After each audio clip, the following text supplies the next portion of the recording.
सभी बच्चे ध्यान से देखिए, यूपीएससी एग्जाम इतनी आसान नहीं होती है, लेकिन इतना कठिन भी नहीं होता है।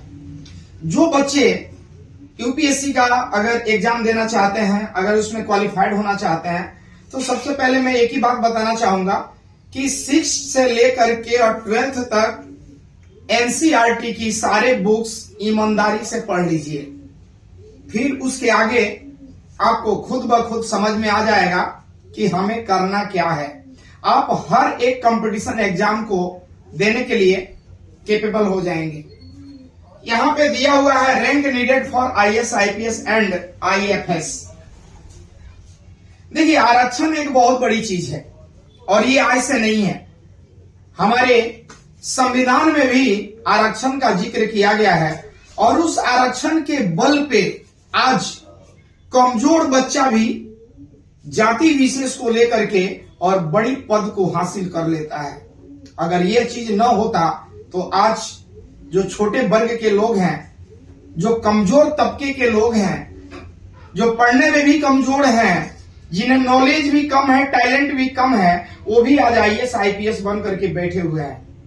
इसका कारण क्या है मैं बताता हूं। जनरल, ईडब्ल्यूएस, ओबीसी, एससी और एसटी।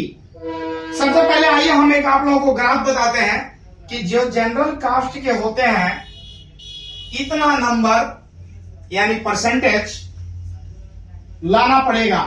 यहां पे देखिए रैंक लिखा हुआ है, तो इतनी अगर रैंक आती है तो आईएएस, इतना रैंक आता है तो आईपीएस, और इतनी रैंक अगर आती है तो आईएफएस। ठीक उसी तरह से ईडब्ल्यूएस, अगर 320 रैंक आती है तो आईएएस, 440 रैंक आती है तो आईपीएस, और 369 आती है तो आईएफएस।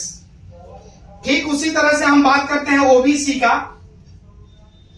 अभी देखिए, ओबीसी का नाम सुनते ही ढेर सारे बच्चे मुस्कुराना चालू कर दिए। मुझे पता है कि वो ओबीसी में आते हैं। तो ओबीसी में 333 रैंक आने के बाद आपका आईएएस, 482 पे आईपीएस और 385 पे आईएफएस। एससी 502 पे आईएएस, 601 पे आईपीएस और 517 पे आईएफएस। और लास्ट में हमारे जितने भी भाई हैं, बंधु हैं, दोस्त हैं, मित्र हैं, अगर वो एसटी जाति से बिलोंग करते हैं तो 547 पे आईएएस, 655 पे आईपीएस और 600 रैंक लाने के बाद आईएफएस बन सकते हैं। जी हां, सभी बच्चों को यह चीज समझ में आ गई होगी कि रैंक क्या है और हमें क्या करना है। जरूरी नहीं है कि यूपीएससी आप अपने स्टेट लेवल की जो सिविल सर्विसेज होती है, जैसे बिहार से है तो बीपीएससी, गुजरात से है तो जीपीएससी, आप राजस्थान से हैं, आप मध्य प्रदेश से हैं, आप केरल से हैं, आप कश्मीर से हैं, तो अलग अलग स्टेट में भी एक सिविल सर्विसेज सेवा की परियोजना है, जो कि आज कई लाख बच्चे उसमें आज पास होकर के अपने स्टेट लेवल पे काम करते हैं। वो भी एक संवैधानिक पद पे जाकर के बैठते हैं। तो अब ये जो चीज है नई नहीं है। Fantastic education academy, Gandhidham, Adipur, Anjar, तीनों जगहों पे ब्रांच है इसकी। आप अपने बच्चों के